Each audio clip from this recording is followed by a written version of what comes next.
Now Reform UK's Andrew Rosendale is with me in the studio. Andrew, thank you. Hi, Emily. Good morning. Happy Sunday to you. You having a nice weekend? Great, yes. Fantastic. Very warm in London again. Fantastic stuff. Now, we've just been alerted to the fact that Rupert Lowe of Restore Britain might wish to work with Nigel Farage in the future. Well, look, Rupert was... Would you welcome him? Rupert was elected as a Reform UK MP under Nigel's leadership. So clearly there's common ground on lots of issues. My concern is this. Our country is heading into a very, very dark place, in my view, under a Labour government. Originals, I'm Emily Carver. Please do give this video a like and subscribe to our channel for more content like this. And do leave a comment. Let me know what you think. Which I think is doing huge damage to our country. The next election is going to be very difficult because you could find that Labour, Liberals, Greens and goodness knows who else form some kind of left-wing alliance.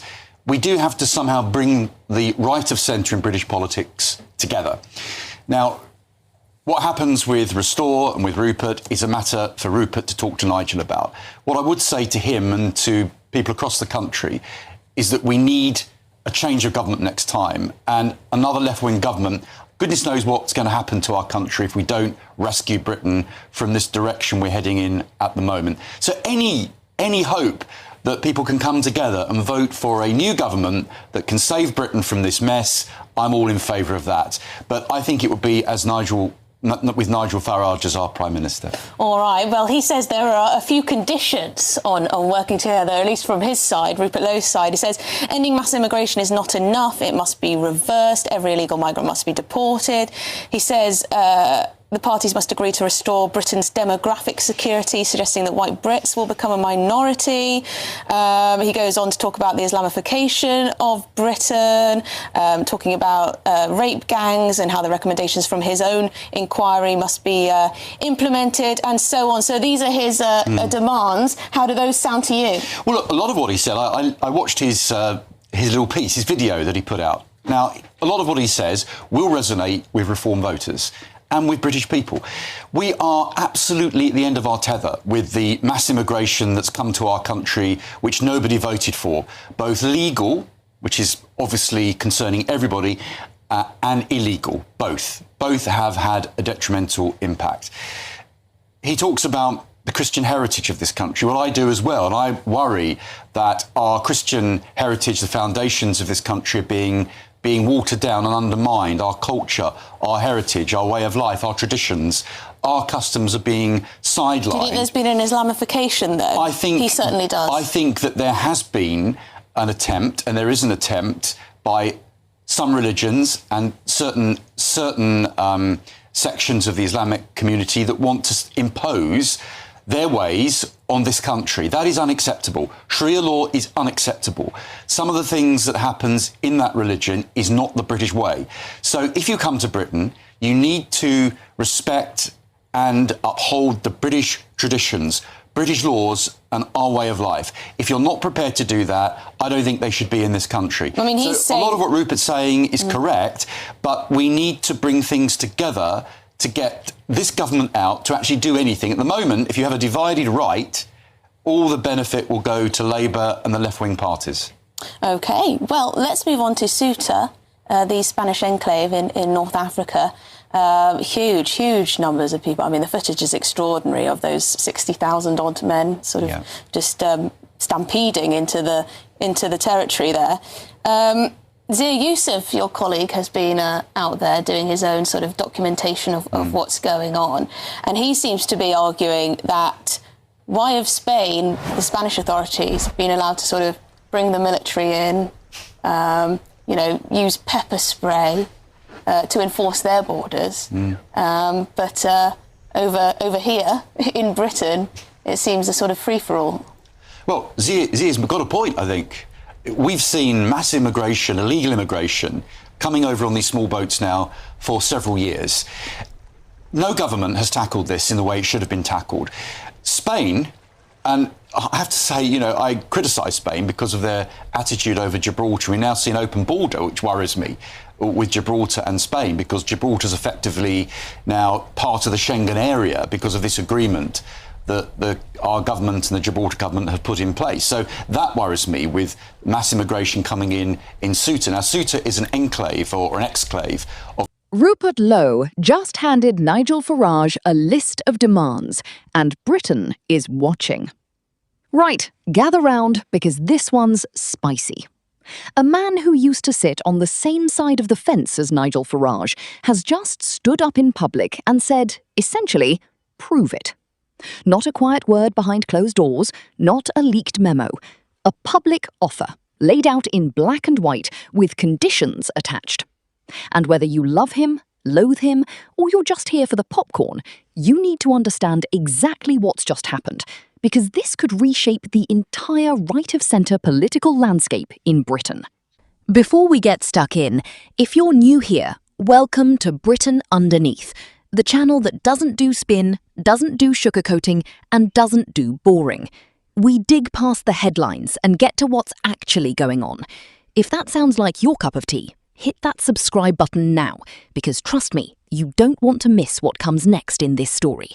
Right, let's dive in. So here's the setup. Rupert Lowe was once a Reform UK man through and through. He left the party back in March last year, and since then he's been building something of his own, a movement called Restore Britain. Now, after a result in Greater Manchester that Lowe believes proved his party has genuine traction with voters, he's made a calculated move. This morning, he posted a message aimed squarely at Nigel Farage and the Reform UK machine. The message, in essence, was this: I could work with you, but only if you meet me halfway. And he didn't stop at vague gestures towards unity. He laid out 5 specific conditions, and each one is a statement in itself about where he thinks British politics needs to go. Let's break these down, because this is where it gets properly interesting. Condition number 1 is about borders, and Lowe isn't mincing his words here. He's saying that simply slowing down immigration numbers isn't going to cut it anymore. In his view, the situation has moved so far that half measures won't work, and he wants to see the process not just halted, but actively reversed. Every single person in the country without legal status, he says, should be removed. That's about as blunt a starting position as you'll find in mainstream British politics right now, and it tells you exactly how far Lowe believes the conversation needs to shift.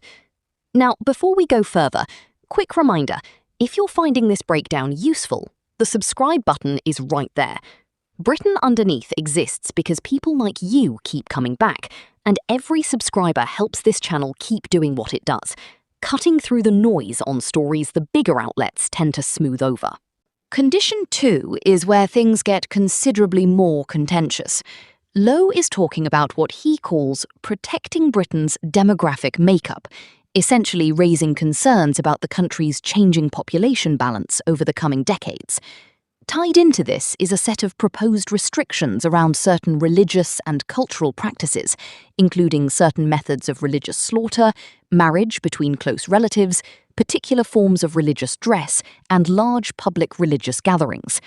He's also calling for the implementation of recommendations from an inquiry his party ran into organised grooming and abuse networks. Now, this is a section of British political discourse that touches raw nerves, and rightly so.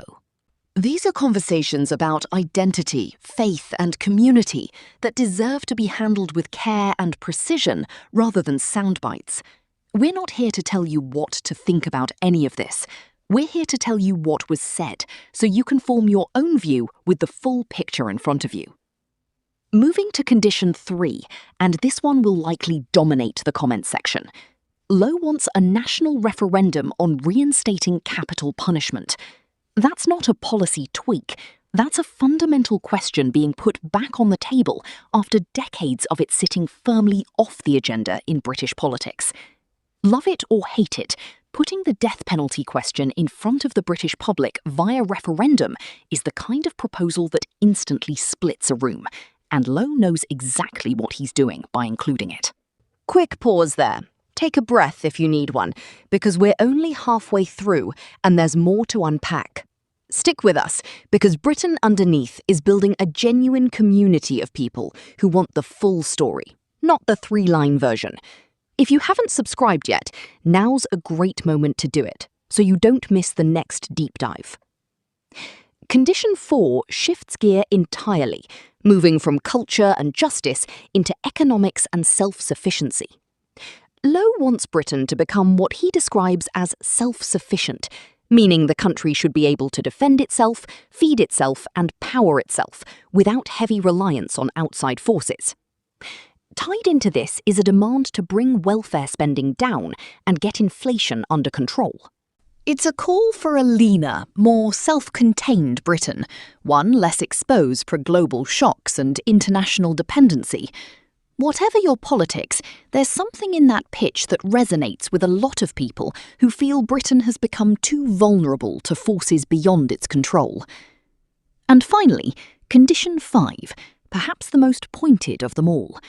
Lowe is demanding a restoration of public faith in politics itself, and he's very specific about how he thinks that should happen. He wants any future government to exclude former Conservative ministers entirely. His argument is straightforward and, frankly, delivered without an ounce of diplomacy. He believes they had their opportunity to govern well.